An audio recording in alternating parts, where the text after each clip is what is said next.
Hey, second grade, this is Mrs. Aloud back again to read Chapter 2 of Dolphins at Daybreak. So before we go into Chapter 2, I want to go over the vocabulary word as well as the discussion question that I gave you guys yesterday. So the vocabulary word was ancient, and we've talked about the word ancient when we were talking about fossils. So we know that ancient means from a long time ago or really old, right? And so we know that the scroll that they're using is very old. It's from a long time ago. Then the discussion question that we were talking about yesterday was, what do you predict Jack and Annie are going to be doing in Chapter 2? What is your prediction? So I hope that you wrote down your prediction, and whatever your prediction was, we know that a prediction is what we think is going to happen. So let's see if your prediction is correct for Chapter 2. So let's get started reading Chapter 2 of Dolphins at Daybreak. And if you haven't seen Chapter 1 yet, go back to the Read Alouds tab in the classwork and you'll be able to watch Chapter 1 and then come back to this video and watch Chapter 2. Chapter 2, The Reef. A breeze blew by the window. Seagulls cried. Waves lapped the shore. Annie picked up the riddle scroll. She unrolled it. Together, she and Jack read the riddle. Rough and gray as rock. I'm plain as plain can be. But hidden deep inside, there is great beauty in me. What am I? So let's take a second. What do you think the riddle is talking about? What do you predict, or what do you think this riddle is talking about? Let's see if we're right. Let's go find the answer, said Annie. She and Jack looked out the window. The treehouse wasn't in a tree. It was on the ground. Why is the ground pink? Said Jack. I don't know, said Annie, but I am going to find out.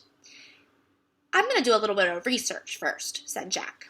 Annie climbed out of the treehouse. Jack picked up the ocean book and flipped through it. He found a picture of a pink island surrounded by water.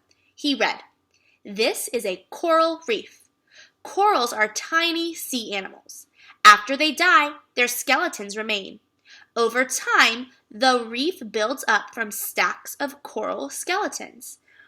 What does this kind of sound like to you guys? Does it sound kind of like fossilization? It sounds a little bit of like fossilization to me. Oh man, tiny skeletons, said Jack. He pulled out his notebook and wrote, "Millions of coral skeletons." Jack, come look at this, cried Annie. What is it? I don't know, but you will love it, she said. Jack threw his notebook and the ocean book into his backpack. He climbed out the window. Is it the answer to the riddle? He called. I don't think so. It doesn't look very plain, said Annie. She was standing at the edge of the water. Beside her was a strange-looking machine.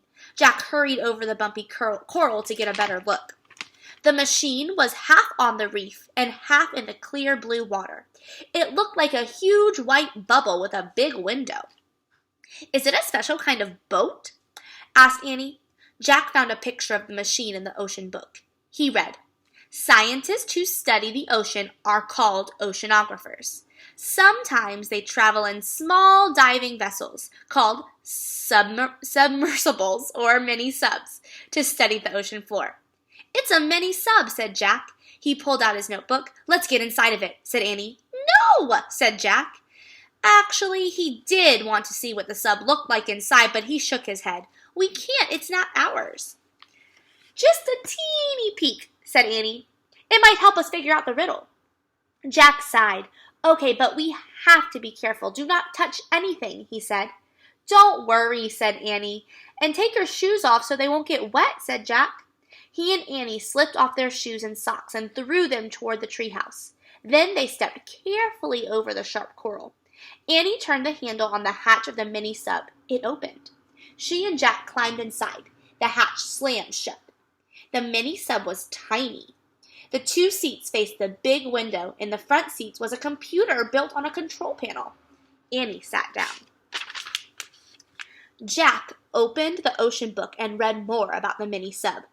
Many subs have strong hulls to keep air in and pocket those aboard and protect those aboard from water pressure. Computers are used to guide the mini sub through the ocean. Oops, said Annie. What's wrong? Jack looked up. Annie was waving her hands in front of the computer. Now the screen showed a map. "What is going on?" said Jack. "I just pressed a few keys," said Annie. "What? I said not to touch anything," said Jack. An air blower came on. The mini sub jerked backward. "Get out," said Jack.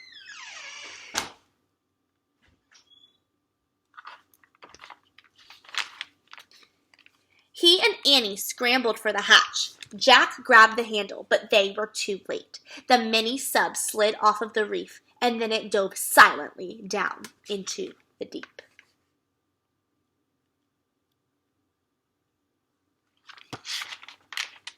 And that is the end of chapter 2.